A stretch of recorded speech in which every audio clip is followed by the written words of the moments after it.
Cher ami, bonjour. Pour moi, c'est plus qu'un plaisir de passer ces moments de partage de la parole de Dieu avec vous. Alors, on va continuer une série d'enseignements que nous avons débuté la semaine passée sur la signification de certains éléments spirituels qui représentent la puissance de Dieu et qui la manifestent. Nous avons commencé avec la croix de Jésus, le sang de Jésus, et aujourd'hui nous allons poursuivre avec l'ordre divin. Et nous avons dit que ce sont des éléments spirituels qui ne remplacent pas Dieu, qui ne remplacent pas Dieu, mais ce sont des éléments, lorsque nous les mentionnons dans nos prières, qui représentent la puissance de Dieu et la manifestent. Nous avons dit que la croix de Jésus représente la puissance salvatrice de Dieu qu'il a accompli à la croix pour nous. Il nous a sauvés.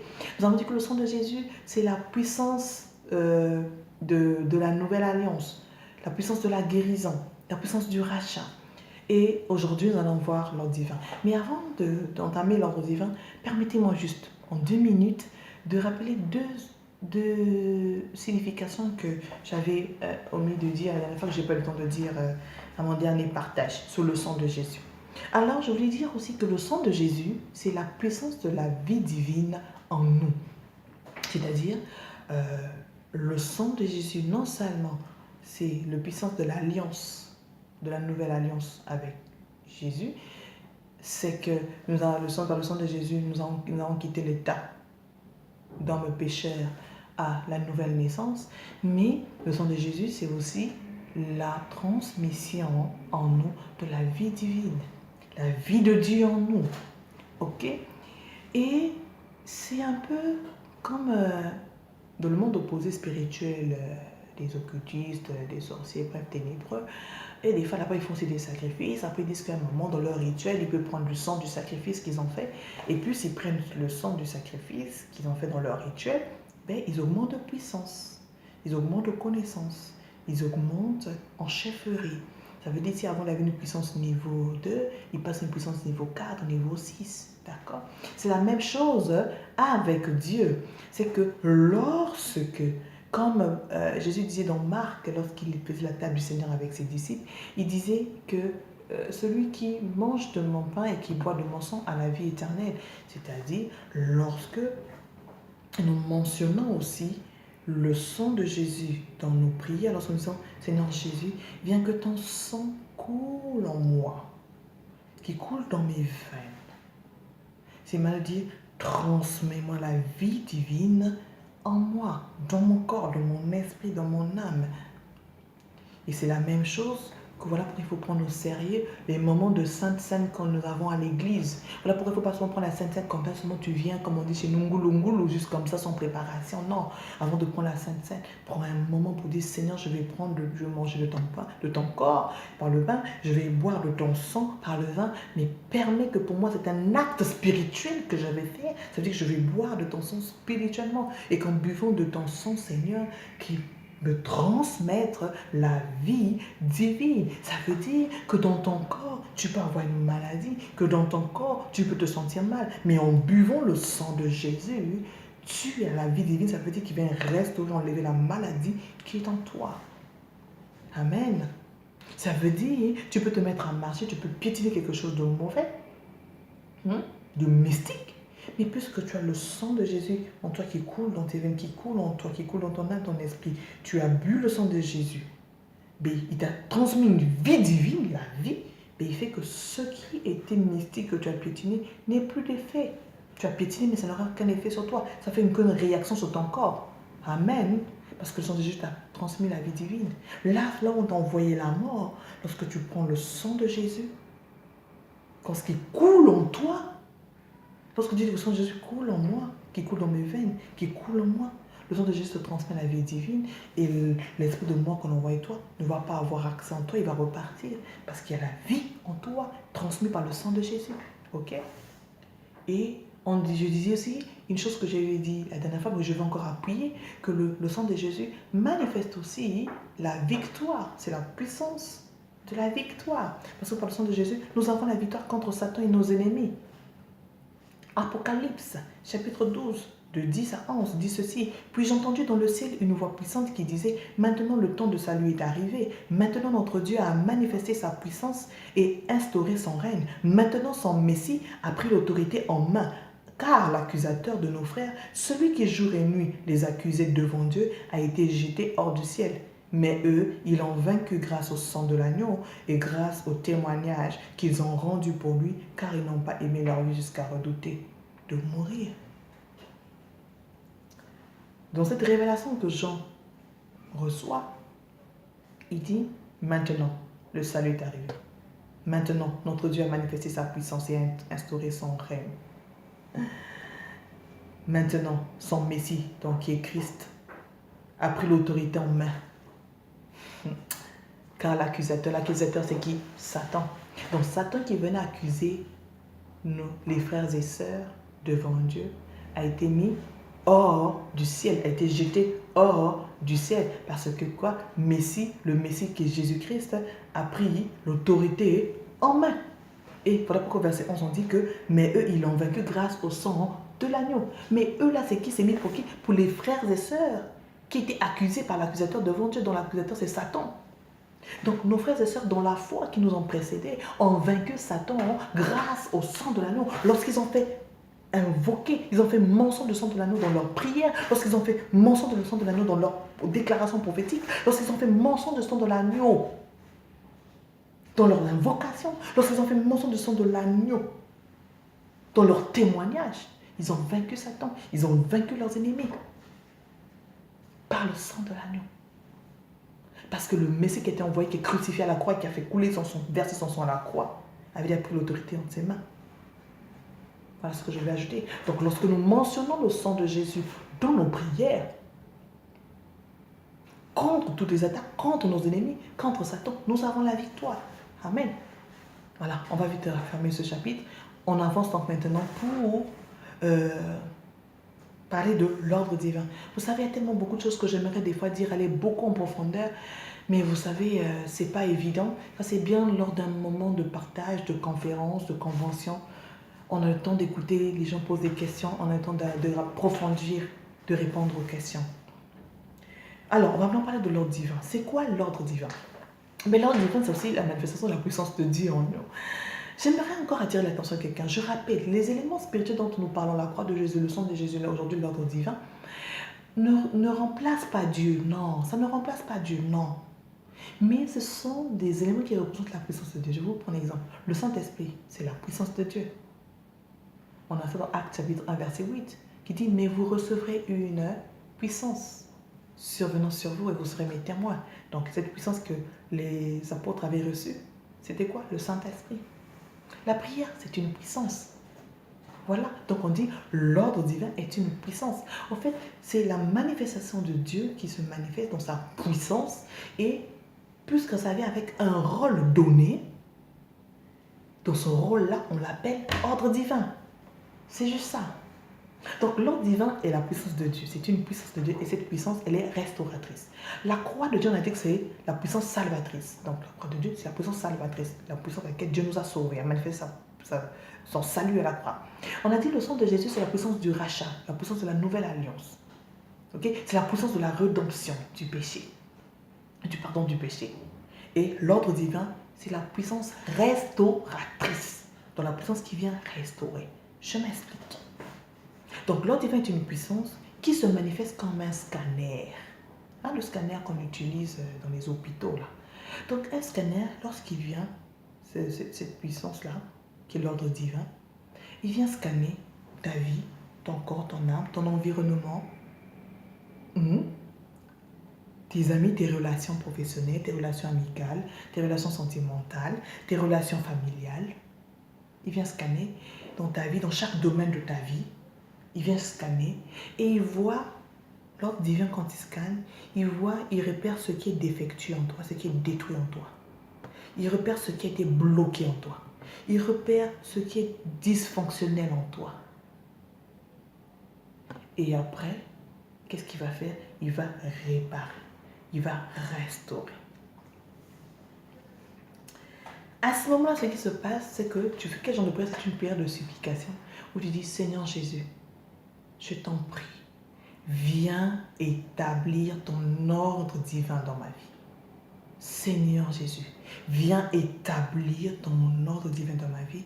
Viens manifester l'ordre divin dans ma vie. Voilà comment tu le mentionnes dans ta prière. Père, viens établir et manifester ton ordre divin dans ma vie. Et lorsque tu dis ça, le Seigneur descend dans sa puissance, appelé ordre divin, et il vient faire ce scan. Donc, ça ressemble à quelqu'un qui est malade, qui sent que ça ne va pas trop. C'est quelqu'un qui est malade, ça ne va pas trop, je me sens mal, je me sens fatiguée, j'ai des vertiges. Et je cherche à aller voir un docteur. Et lorsque tu vas voir un docteur, tu le consultes. Le docteur va te faire de la goutte d'épée, tu vas trouver, tu as le palu. On a trouvé le palu. Et derrière, il te donne un traitement. Il va te dire, tu prends tel médicament, matin, midi, matin, soir, pendant 3 jours. Après avoir pris ce traitement, ben, tu es guéri du palu. C'est la même chose avec l'ordre divin. Tu vas, quand tu mentionnes dans ta prière, tu dis, Père, manifeste ton ordre divin dans ma vie. L'ordre divin vient, il fait un scan, il analyse ta vie, il analyse tous les domaines de ta vie, il analyse point par point, domaine par domaine de ta vie, de ton âme, de ton esprit, de ton corps, et chaque domaine financier, matériel, social, spirituel, tout, relationnel, tes relations amicales, sentimentales, familiales, professionnelles, il scanne tout. Les lieux que tu fréquentes, l'ordre divin vient tout scanner. Il voit maintenant là où c'est bloqué, là où ça a été détruit, là où c'est défectueux, il voit. Il dit, bon, pour réparer ça, il faut ceci. La solution à tel problème, voilà ce qu'il faut. À tel blocage, il va nous te donner la solution. Et ce genre de prière, c'est aussi bien pour ceux qui se disent, oh, moi, je n'ai pas de problème. Non, moi, je n'ai pas de problème. J'ai mon boulot. J'ai le boulot. J'ai aussi une go, j'ai aussi un mec. On a des enfants. Voilà. On n'a pas de problème. C'est souvent autour de moi que je vois qu'il y a des problèmes et tout. Mais moi ça va, je travaille, je ne manque pas de 1000 francs, 5000 dans ma vie. Quand j'ai besoin de tout, ça va. Les gens de personnes qui se disent ça va, c'est même bien pour ceux-là aussi. Parce que des fois, on est des malades qui nous ignorons. On est des malades. Tu es un malade peut-être qui t'ignore. Tu ne sais pas que tu es malade. Tu crois que peut-être dans ta vie, tu n'as pas de problème, tu as le boulot, tu as de quoi payer des fois à manger, à te déplacer. Des fois, c'est même toi qui aides encore tes frères et sœurs. Mais c'est peut-être toi qui as vraiment des vrais blocages. Ça veut dire où les esprits mauvais, les démons sont venus assiéger ta vie. Tu ne sais pas par quel moyen ils font sortir des choses dans ta vie. Ils bloquent des choses dans ta vie, tu ne sais pas. Et ils font tout pour que tu n'aies pas des problèmes assez visibles qui vont pousser à une interrogation, à une remise en cause dans ta vie. Non. Mais c'est lorsque tu vas dire, Seigneur, tu viens devant Dieu, tu pries, tu dis, Seigneur, moi-même j'ai l'impression que je vais bien, je n'ai pas de problème. Mais toi qui es le Dieu qui connaît tout, qui voit tout, s'il te plaît, viens peut établir l'ordre divin dans ma vie. Viens manifester l'ordre divin dans ma vie afin qu'il scanne un peu, qu'il voie. Et tu vas voir comment l'ordre divin va te faire manifester. Toi, tu dis que ça va, non, tu n'as pas de problème. Que toi, tu n'as pas de problème, tu n'as pas de blocage, toi, les liens n'agissent pas dans ta vie. Regarde ça, regarde ça. Tu es un malade qui t'ignore. Qui s'ignore. Alors, lorsque tu mentionnes, tu demandes à Dieu de manifester l'ordre divin dans ta vie, il faut que tu sois prêt au bouleversement qu'il va amener dans ta vie. Eh oui, c'est ça le problème de l'ordre divin. La puissance restauratrice de l'ordre divin. Lorsqu'elle vient dans ta vie, là, lorsque tu l'invoques, tu la mentionnes, tu dis Seigneur, viens manifester l'ordre divin. Il y aura des bouleversements dans ta vie. Il va y avoir des changements dans ta vie. Mais pour que tu veux vivre les faveurs de Dieu que tu veux vivre dans ta vie, les bénédictions que tu veux voir dans ta vie, que Dieu a dit dans ta vie, là, qu'il va accomplir. Les bénédictions que Dieu a dit dans ta vie, là. Les déblocages, les solutions que tu veux voir dans ta vie. Mais pour les voir, il faut que tu exécutes maintenant tout le bouleversement, les changements que Dieu va vouloir nous apporter.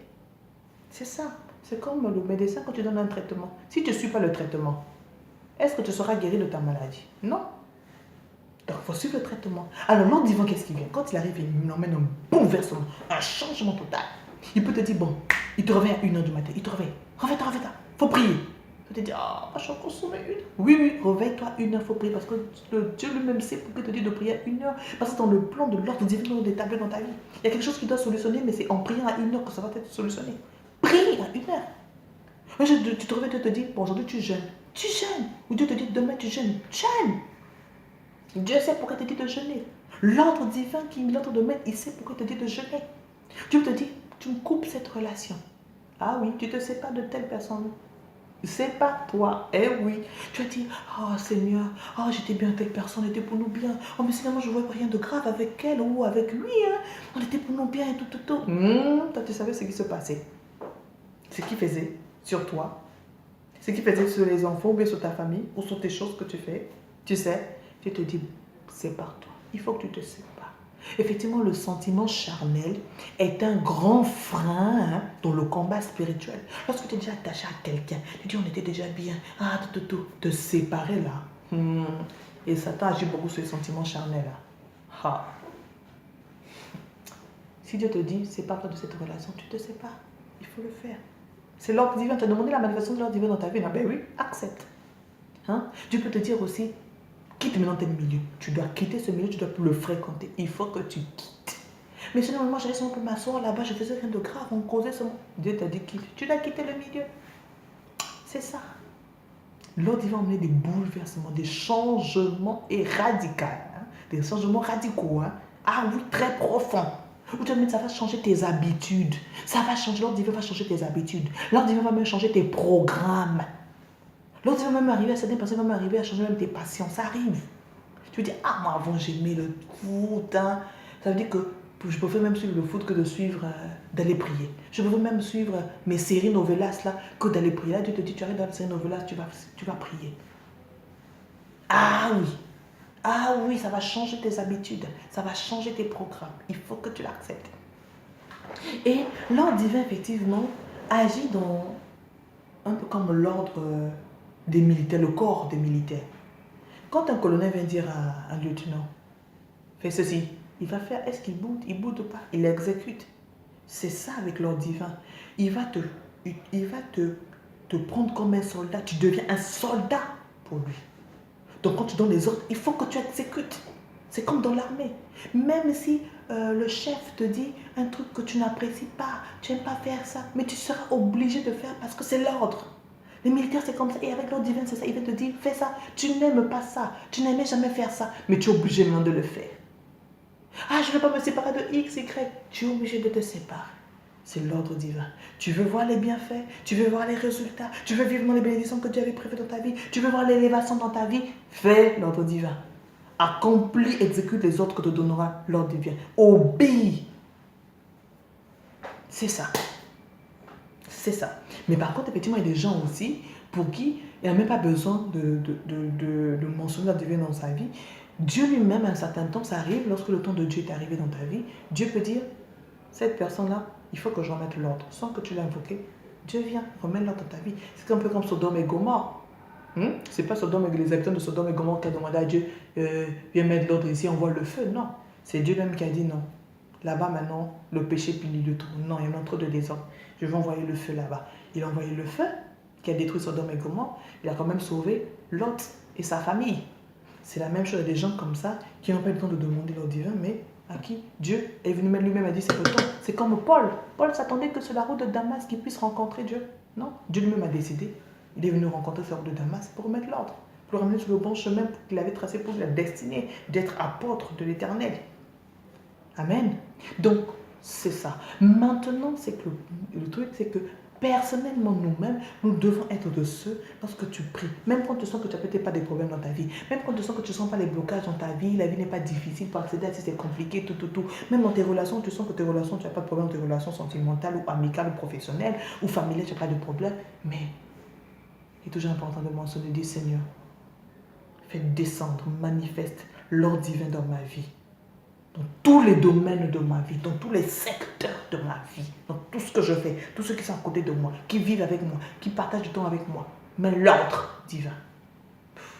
Et attends-toi au bouleversement qui va se passer, au changement d'habitude que le Seigneur va t'emmener par l'ordre divin. Ah, les amis. Effectivement. Maintenant, quelqu'un d'autre peut me demander, mais est-ce que Joseph, je peux prier pour quelqu'un en disant, Seigneur, mets l'ordre divin dans sa vie parce que je sens que cette personne a souvent des choses, des trucs bloqués dans sa vie. C'est normal, on peut mettre l'ordre divin. Peut-être qu'il y a des choses fermées, il faut l'ordre divin. Cette genre de prière, ça marche pas. C'est comme si tu disais, je dirais pas que ça marche pas, mais c'est pas la bonne procédure. C'est comme si tu disais, un sergent vient dire à un colonel, mon colonel, donnez l'ordre au lieutenant.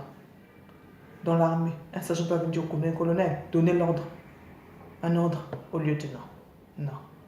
Par contre, le colonel lui-même, s'il veut, il va venir donner ordre au lieutenant. C'est la même chose avec l'ordre divin. Puis c'est un moment de supplication. Pour que l'ordre divin vienne se manifester dans la vie, c'est une prière de supplication. Différemment, lorsque nous avons vu la croix de Jésus, le sang de Jésus, c'est une prière, là-bas, ce sont des prières d'intercession que tu fais, d'autorité que tu fais. Ok? Quand tu invoques la croix de Jésus, le sang de Jésus dans ma vie qui coule, ce sont des prières d'autorité que tu fais. Ce sont des prières d'intercession que tu fais. Or, avec l'ordre divin, c'est une prière de supplication que tu fais. Seigneur, je te prie, manifeste, je te supplie, Seigneur, que tu manifestes l'ordre divin dans ma vie. Je te supplie, Seigneur, manifeste. Tu supplies le Seigneur. C'est une supplication. Parce qu'en temps normal, l'ordre divin, ça donne envie de Dieu qui se manifeste en toi. C'est Dieu lui qui l'a décidé, c'est comme dans l'armée. Un sergent peut venir dire au colonel, mon colonel, donnez-moi un ordre. Est-ce que vous comprenez? Par contre, c'est le colonel qui va venir, il se lève, il regarde ses troupes, il dit, bon, tel élément, fais ceci.